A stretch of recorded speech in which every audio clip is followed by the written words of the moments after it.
राहुल गांधी जी को बताना चाहिए वो चीन के साथ हैं, भारत के साथ हैं।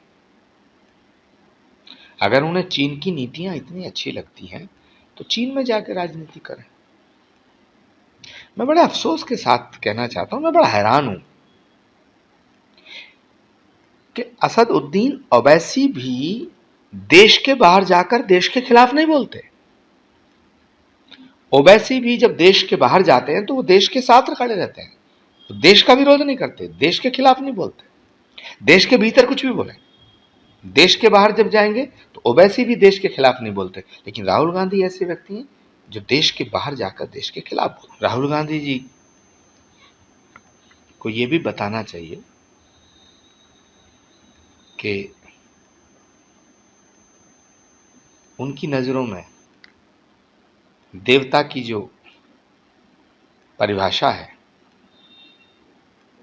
उसमें क्या सबसे ज्यादा वही फिट बैठते हैं? अगर राहुल गांधी जी को लगता है, मुझे लगता है राहुल गांधी जी उनको लगता है कि खुद वो एक दैवीय पुरुष है, वो खुद को देवता मानने लगे। तो अगर राहुल गांधी जी खुद को देवता मानने लगे तो बताएं कि कौन से भगवान के कौन से अवतार हैं। हमारे पुराणों में तो लिखा है कि वो भगवान के 10 अवतार होने हैं, 9 हो चुके हैं, 10वां अवतार कल्कि अवतार के रूप में होगा। तो राहुल गांधी जी को ये भी बताना चाहिए कि कहीं वो अवतार तो नहीं है और अभी तक छुपे बैठे हों, उन्होंने बताया ना हो। राहुल गांधी बताएं कि क्या वो खुद को देवता मानते हैं। राहुल गांधी को पहले खुद अपने बारे में बताना चाहिए कि वो इंसान है या देवता। वो अपने आप को क्या मानते हैं, देवता मानते हैं या एक इंसान मानते हैं? उसके बाद बात की। मुझे लगता है वो अपने आप को देवता मानते हैं और देवताओं से भी बड़ा मानते हैं। ये बात पक्की है कि कांग्रेस पार्टी में वो भगवान है, लेकिन खुद क्या मानते हैं? भगवान मानते हैं, देवता मानते हैं, दानव मानते हैं, मानव मानते हैं? ये थोड़ा सा अपने बारे में बताना चाहिए। देखिए, राहुल गांधी इस देश के पहले ऐसे नेता हैं जो विदेश में जाकर के अपने देश के खिलाफ बोलते हैं। पूरी दुनिया में कोई ऐसा नेता मुझे आप बताओ जो अपने देश की बुराई विदेश में जाके करता हो। राहुल गांधी अकेले ऐसे हैं। जब भी भारत से बाहर जाते हैं, वो अमेरिका में जाते हैं, वो यूनाइटेड किंगडम में जाते हैं, वो गल्फ में जाते हैं, वो इटली जाते हैं, वो जहां भी जाते हैं, उनका वन पॉइंट एजेंडा है कि वो भारत के खिलाफ बोलते हैं। कभी वो नरेंद्र मोदी के खिलाफ बोलते हैं तो भारत के खिलाफ बोलते हैं, कभी वो आरएसएस को टारगेट करते हैं तो आरएसएस को टारगेट करते करते भारत की संस्कृति के खिलाफ बोलते हैं, भारत की संस्कृति और सभ्यता के खिलाफ बोलते हैं, सनातन के खिलाफ बोलते हैं। तो मुझे लगता है कि देश की जनता को गंभीरता से सोचना चाहिए कि क्या राहुल गांधी वाकई इस देश के नेता हैं या वो इस देश के खिलाफ हैं, भारत के साथ हैं या भारत के खिलाफ हैं। इस विषय पर भारत की जनता को अब गंभीरता से सोचना चाहिए और कांग्रेस के उन नेताओं को भी सोचना चाहिए जो कांग्रेस पार्टी को देश के उत्थान के लिए और देश की एकता के लिए, जिन्होंने कांग्रेस पार्टी के लिए बलिदान दिए हैं, अपना जीवन दिया है। तो ये बहुत ही चिंतन का विषय है। देखिए, जो व्यक्ति आईएस के और आईएसआई के साथ होगा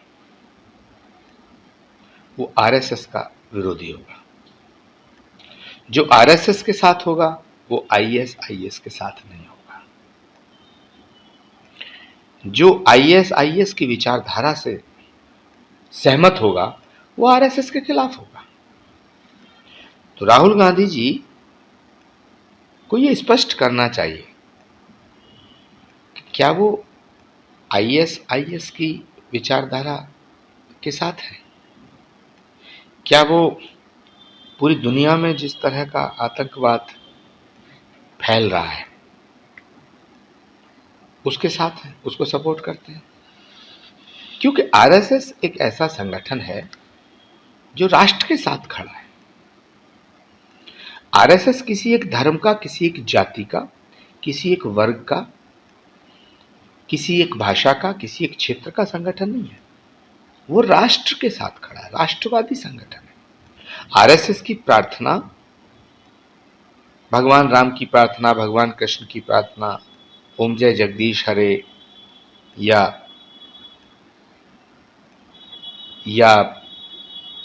नमामि शमीशान निर्वाण रूपम विभुम व्यापकम ब्रह्म वेद स्वरूपम, ये नहीं है।